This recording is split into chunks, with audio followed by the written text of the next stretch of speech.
Հայաստանում 6 տասնյակից ավելի քաղբանտարկյալ կա, խորհրդարանի ամբիոնից հայտարարեց ընդդիմադիր պատգամավոր Էլինար Վարդանյանը։ Քաղբանտարկյալների եւ նրանց խախտված իրավունքների վերականգնման օրակարգով հրավիրված լսումներն այսօր մեկնարկեցին ընդդիմադիր Հայաստան խմբակցության հեղինակած հայտարարության նախագծի ներկայացմամբ։ Էլինար Վարդանյանը, որ նախագծի հիմնական զեկուցողն էր, պնդեց Հայաստանում քաղաքական հայացքների համար ճնշումներն ահագնացել են։ Մեր տվյալներով 60-ից ավել իսկ իմ գնահատականներով գրեթե 70 անց ենթարկվում է քրեական հետապնդման, բնականաբար քաղաքական դրդապատճառներով,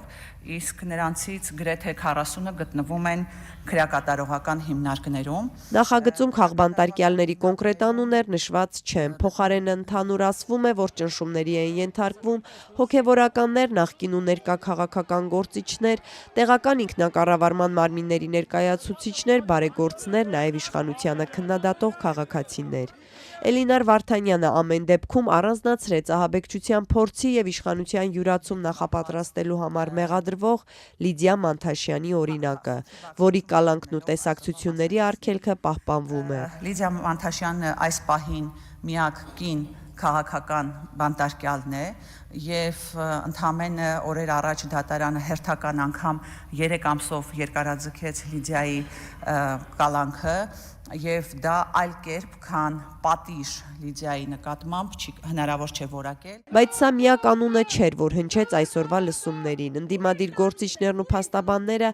անդրադարձան Միքայել եւ Բագրատ Սրբազանների, Սամվել Կարապետյանի, Մասիսի նախկին համայնքապետ Դավիթ Համբարձումյանի, Գյումրու համայնքապետ Վարդան Ղուկասյանի եւ մյուսների գործերին, փորձելով հիմնավորել, թե ինչու են այս անձինք քաղբանտարկյալներ։ Քաղաքական բանտարկյալ ճանաչված անձը պարտադիր չէ, որ լինի անմեղ, գործի քաղաքական բաղադրիչը կարող է դրսևորվել օրինակ օրենքի ընտրովի կիրառման մեջ կամ չափազանց խիստ պատժի կիրառման մեջ համեմատած նույնատիպ հանցագործություն կատարած, բայց քաղաքական նախապատմություն չունեցող անձանց հետ կամ վերջապես անարդար դատավարության մեջ, որը այնուամենայնիվ կարող է հանգեցնել մեղավոր անձի դատապարտմանը։ Իշխանությունից կտրուկ հերքում են, որ Հայաստանում կան քաղբանտարկյալներ, ասում են, նման բան լիներ, գոնե միջազգային մի կառույց այդ մասին կբարձրաձայներ։ Միջազգային կառույցների լռությունից ընդդիմադիրները դժգոհ էին, այսօրվա գրեթե բոլոր ելույթներում նրանք այդ խնդրին անդրադարձան։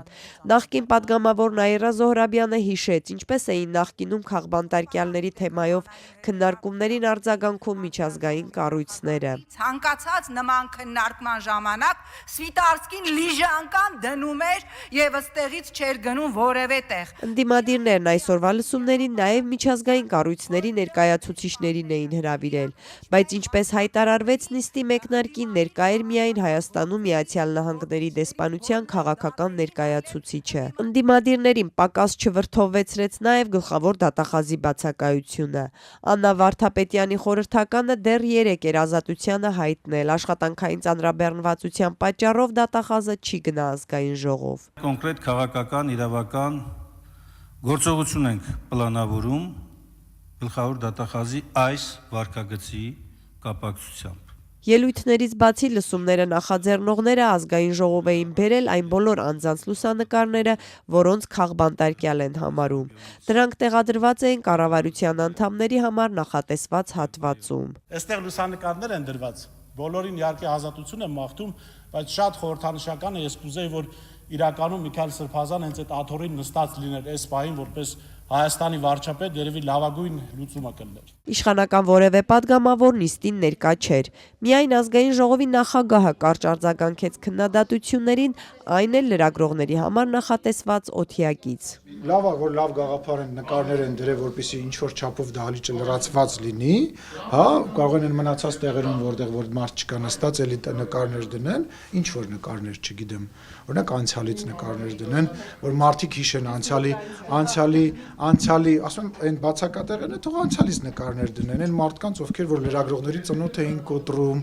ովքեր որ մարդկանց բաժեզներում ծեծում էին, ովքեր որ հերոստալիքներ եւ բաներ էին փակում, այդ մարդկանց նկարները դնեն։ Եվ մինչ իշխանությունը պնդում է, թե Հայաստանում չկան քաղբանտարկյալներ, ընդդիմությունը փորձում է լուծումներ գտնել։ Հայաստան խմբակցությունից Իշխան Սաղաթելյանը դիմեց ընդդիմադիր քաղաքական ուժերին համագործակցության առաջարկով։ Պատգամավորը մանրամասնեց, թե որ հարցերի շուրջ իր պատկերացմամբ հետ պետք է համագործակցեն ընդդիմադիրները։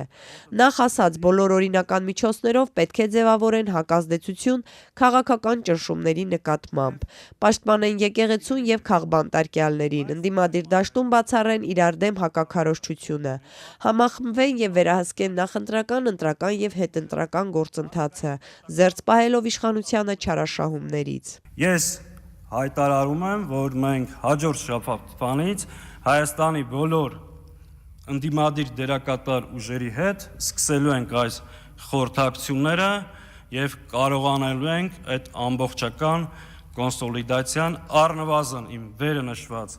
օրակարգային հարցերի շուրջ ունենանք։ Լսումներից հետո քաղբանտարկյալների մասին հայտարարության նախագիծը կլրամշակվի եւ նորից կքննարկվի խորհրդարանի պետաիրավական հանձնաժողովում։ Նախորդ քննարկումն այս հանձնաժողովում ավարտվել էր առանց քվեարկության։